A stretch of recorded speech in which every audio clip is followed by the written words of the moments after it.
There are several problems with using universal tendencies as a basis of describing the intonation of specific languages. 読んだ. As an example of the kind of comparison that is made possible in an AM analysis. AM analysis.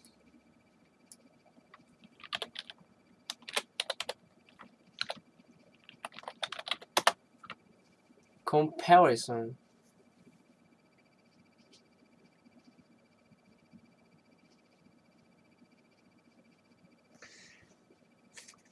I will here review the facts of Hungarian question intonation based on the presentation in LAD 1983. These facts have been fairly well established for several decades. For example, they were very clearly laid out by Shiver, but they have often been presented as extremely puzzling because of the conspicuous difference between the Hungarian pattern and the Christian intonation in many Western European languages. It is not overstating the case to say that many Hungarian questions sound like an emphatic statement to native speakers of English, which is prima facie something. Prima facie.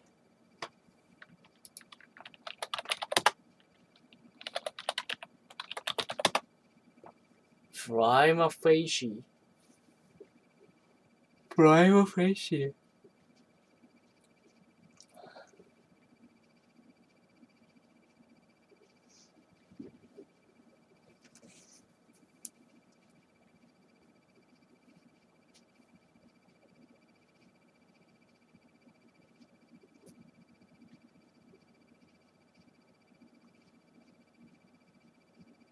Nemutai. Prima facie. Ho ho.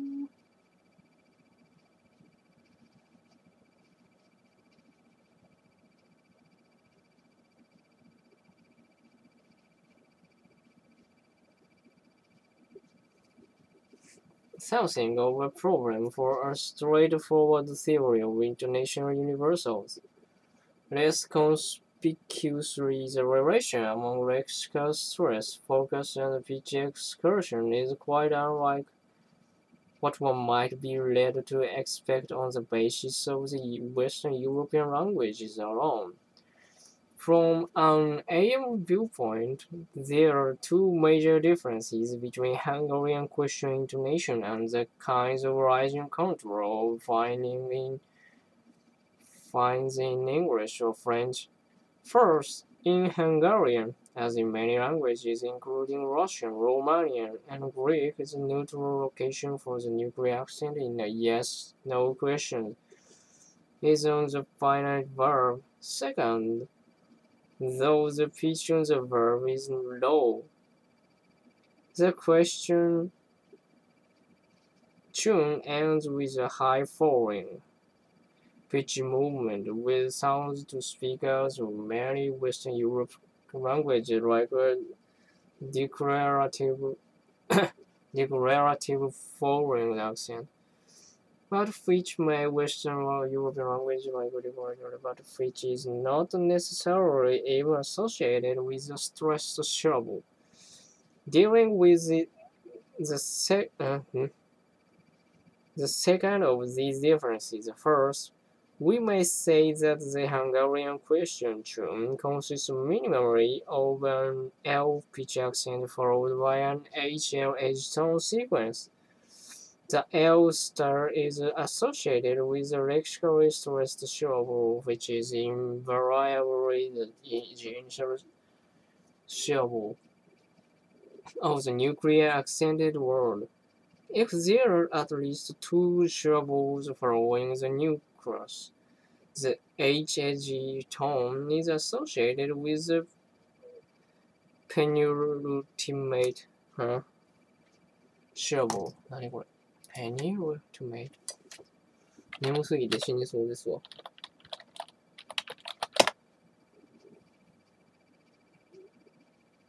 penultimate.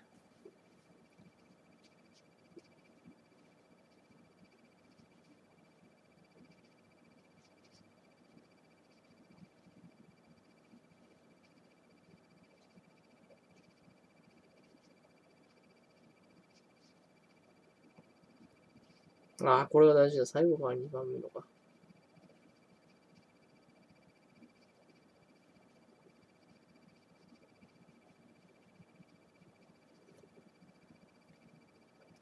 penultimate shovel on the edge tone with the final shovel. For example, 呼べん。ベゼルはただ、たな、ベゼルはたな。あ、無理です。読めないっす。It is impossible for me to read this sentence. In this example, it happens that the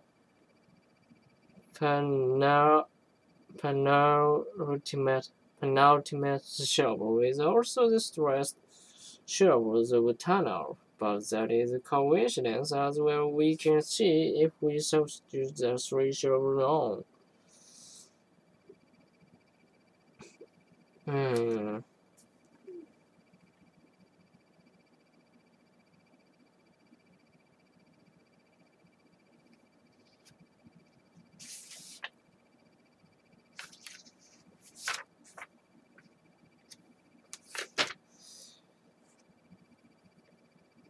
Okay, I abbreviate some of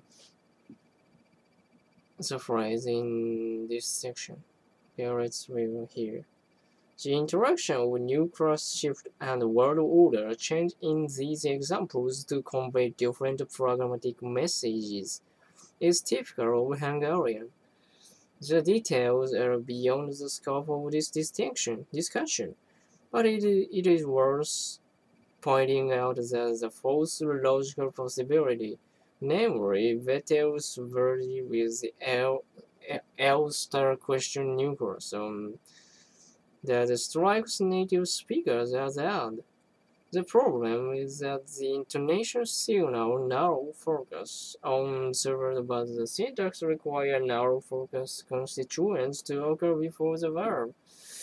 There is thus a mismatch between the syntax and intonation. For more on this general topic, see, for example, Kiefer and Herben, Vogel and Clancy, Berger, Wessel. It is not difficult to imagine how a phonetician of the 1960s, equipped only with a basic non-out segment idea of stress as pitch prominence and of intonation as global utterance control, might be mystified by the effect just summarized. The contour in 27A, in which the phonetically most salient pitch excursion occurs on, there is precisely the contour that does not focus on soda. If we want to focus on soda, we have to use a different contours, such as the one in 27B and 27C. However, once we understand that we are dealing with a tonal sequence L star HL, that does not occur in most Western European languages, we can see that all the facts about focus and the location of the phrase final pitch peak are exactly what we would expect. The basic structural division of the contour into an accent tone and edge tone, the way in which the tune is associated with major stressed syllable and boundaries, and the consequent variation in the realization of the tune depending on the number and location of major stressed syllables and the location of focus. Just like what we find everywhere else. The only differences between Hungarian question intonation and other better-known intonation patterns in European languages are that A. It involves a different tonal sequence, and B. Neutral accent is on the verb. On the other hand, it is worth emphasizing emphasizing that both the neutral accent phrasing and the question tune itself really are different from what we find in most Western European languages. That is, while the aim analysis brings out the basic features that the Hungarian question tune share with many others, it is also makes it possible in a principled way to avoid treating all question contours as variations on the same theme. If we simply say that the question universally have a higher rising picture or near the end of the utterance, then Hungarian question intonation could be treated as evidence for the universal nature of question intonation. In the light of the foregoing discussion, this seems unsatisfactory, and the aim analysis makes it possible to combine any explicit account of the phonology and the phonetics of Hungarian question intonation with falsifiable statement about what is and is not an intonation universal. Ideas like Bollinger's or O'Hara are not ruled out by the aim approach. The work of Carlos Gustavus and his students shows that it is possible to combine theorizing about the universal biological cause in human speech with careful and detailed investigation with the intonation of individual language and language varieties. But they are constrained to rest on formal empirical footing that acknowledges differences where they occur. Next chapter.